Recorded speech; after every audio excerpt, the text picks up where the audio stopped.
Hello, आज हम बात करेंगे मंकी वायरस आउटब्रेक 2022 की। वैसे तो ये 70 साल पुरानी बीमारी है, पर इसके हाल में केसेस बहुत इंक्रीज़ हो रहे हैं। और अभी जो है वो जिन कंट्रीज़ में जो है नॉन एंडेमिक कंट्रीज़ थी जहाँ पर ये वायरस फैल रहा है, जिसमें नाइजीरिया है। नाइजीरिया में जनवरी से लेकर अप्रैल तक सिर्फ 42 जो केसेस रिपोर्ट हुए हैं। और जो है कॉन्गो है, सेंट्रल अफ्रीकन रिपब्लिक है। उसके अलावा पाकिस्तान में भी अगर आप देखें तो अब तक जो है 2 केसेस जो है लाहौर में डिटेक्ट जो है वो हो चुके हैं। देखिए, जो साइंटिस्ट हैं इस वक्त इस पे रिसर्च कर रहे हैं, वो इसको बायो टेररिज्म वेपन के पॉइंट ऑफ व्यू से भी देख रहे हैं। इसमें अभी तक कोई प्रूफ तो नहीं मिला, लेकिन क्योंकि जिस तरह से वायरस स्प्रेड हो रहा है, ये यूजुअली इसका पैटर्न नहीं होता। ये अपने जो है वो बिहेवियर से जो है वो ज़्यादा जो पाया जाता है उससे ज़्यादा रैपिडली जो है वो स्प्रेड हो रहा है। अभी इसकी साइंटिस्ट जो है वो जीनोम सीक्वेंसिंग कर रहे हैं, जिससे जा सके कि किस तरह ये वायरस का जो है बिहेवियर है और अभी इसकी ग्रोथ क्या है।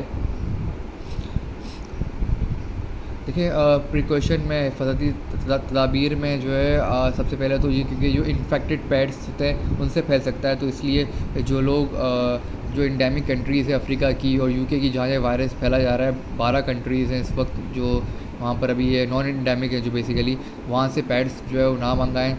और उसके अलावा जो इन्फेक्टेड पर्सन से भी आपको फैल सकता है, तो कोविड की तरह ही सैनिटाइज़र और जो है मास्क का जो है इस्तेमाल ज़्यादा करें।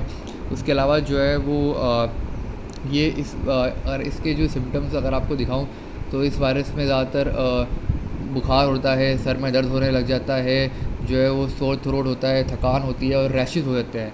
तो जब दाने बनते हैं, दाने जब फटते हैं तो पानी निकलता है, उसके ज़रिए से भी स्प्रेड हो सकते हैं।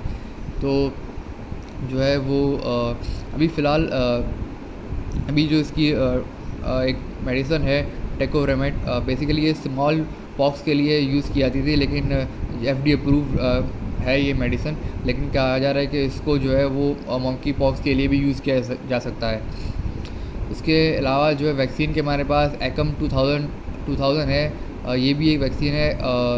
एक दूसरी वैक्सीन है जिनोइस, ये ज़्यादा जो है वो रेकमेंड करें, ज़्यादा इफेक्टिव है इस जो है वो वायरस के लिए। उसके अलावा जो है वैक्सीन इम्यूनोग्लोबिन, जिन लोगों की इम्यूनिटी जो है वो कम होती है, उनके लिए भी यूज़ किया जा सकता है।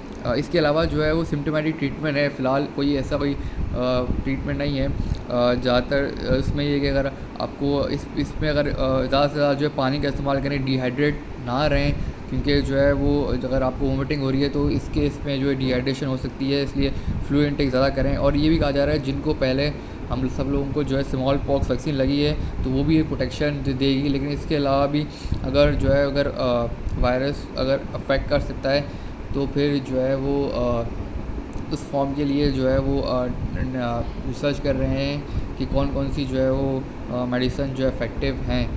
तो बस यही कि आप इस वक्त जो है वो बड़ी बड़ी गैदरिंग अवॉइड करें जाना, और क्योंकि वैसे ही हम एक पेंडेमिक से गुज़रे हैं, तो हम अफोर्ड नहीं कर सकते, ना ही हमारा कंट्री का हेल्थ केयर सिस्टम अफोर्ड कर सकता है।